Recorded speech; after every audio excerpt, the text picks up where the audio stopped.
मतलब है कि मुझ जैसे लोगों का अनुमान गलत था।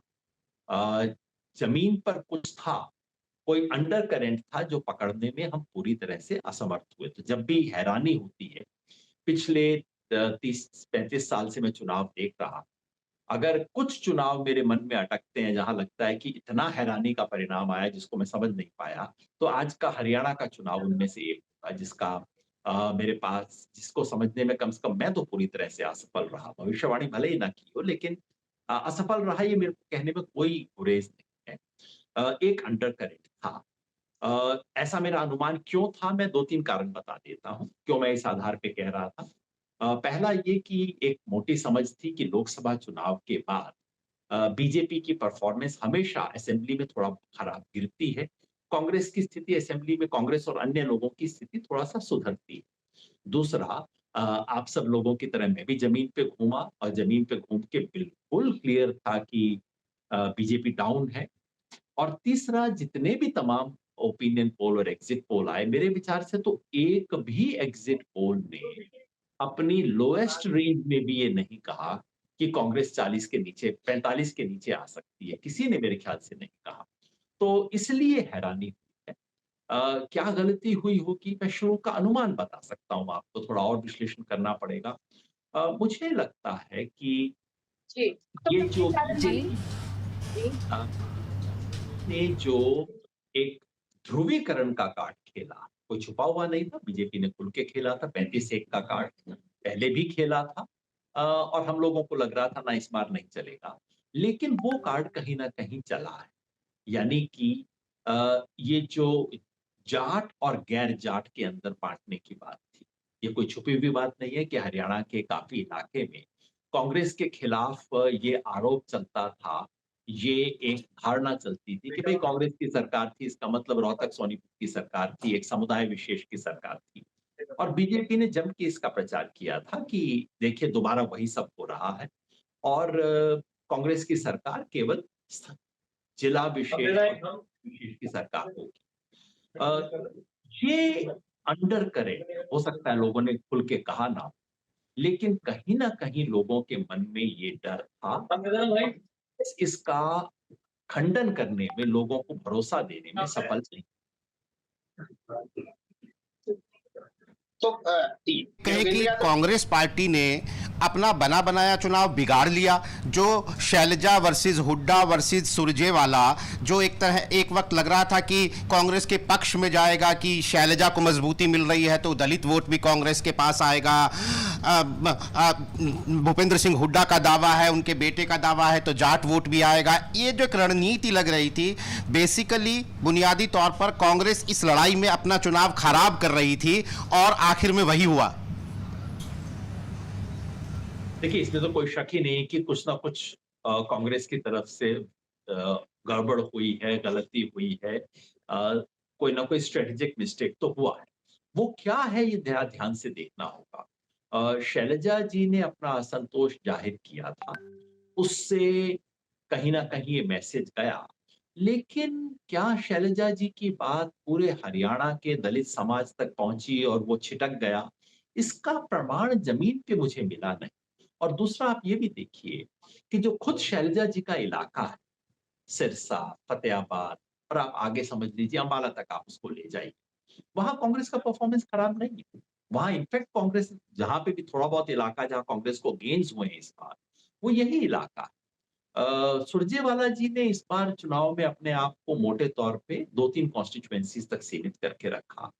तो क्या फैक्शनलिज़्म सबसे बड़ी वजह थी?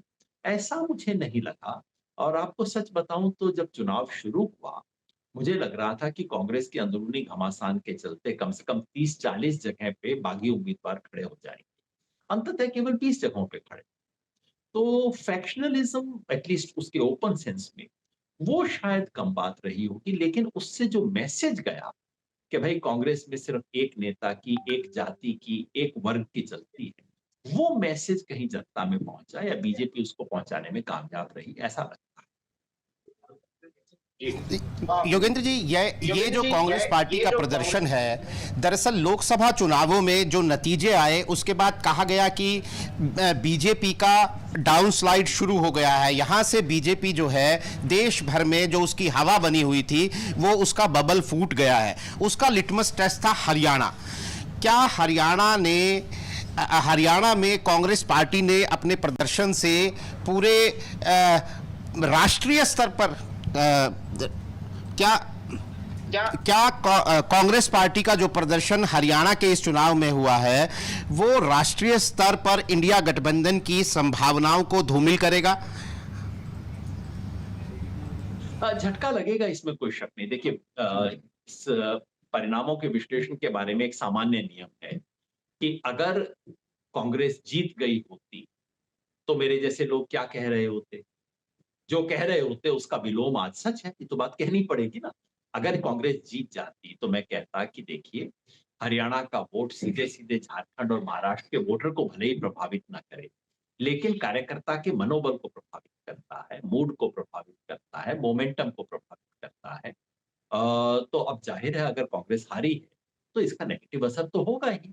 महाराष्ट्र के चुनाव में मोमेंटम, मूड, मोराल, इन सब पे नकारात्मक असर पड़ेगा, इसमें कोई संदेह नहीं है। एक झटका लगेगा।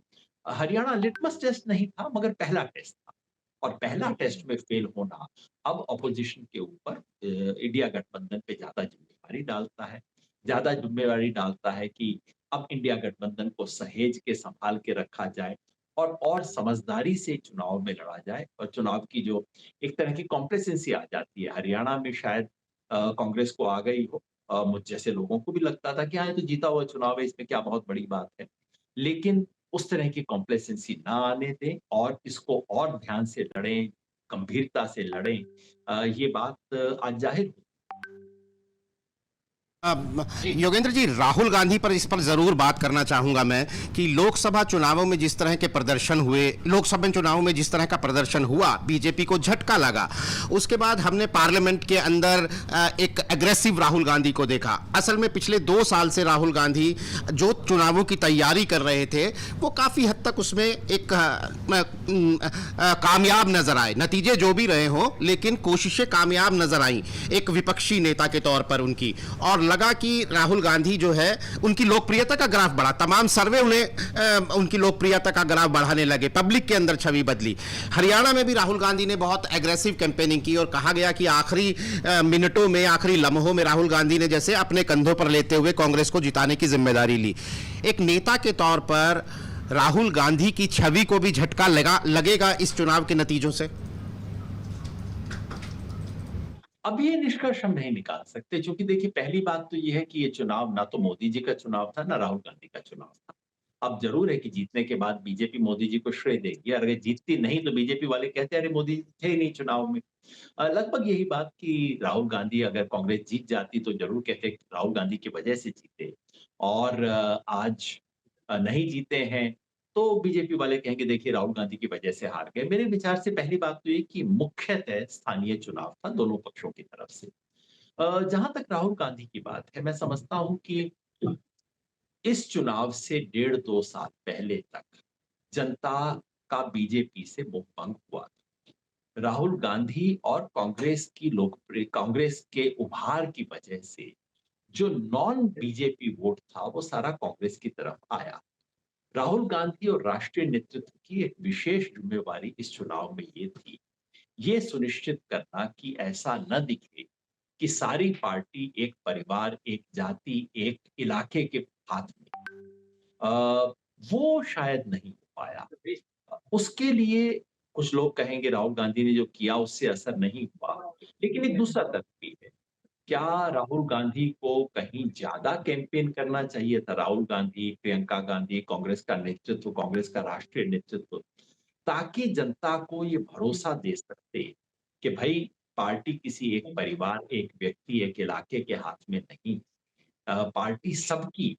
ये भरोसा कांग्रेस नहीं दे पाई। तो ये, क्योंकि राहुल गांधी ने तमाम कोशिश की, राहुल गांधी ने हर जगह जाके कहा 36 बिरादरी की सरकार बनेगी, मेरिट के आधार पे होगा, सब बिरादरी को बराबर हिस्सा मिलेगा। लेकिन कहीं ये मैसेज अंदर तक जा नहीं पाया। तो एक स्ट्रेटेजिक अंडरस्टैंडिंग ये भी हो सकती है कि राहुल गांधी और राष्ट्रीय नेतृत्व को कहीं ज्यादा एक्सटेंसिवली प्रचार करना चाहिए।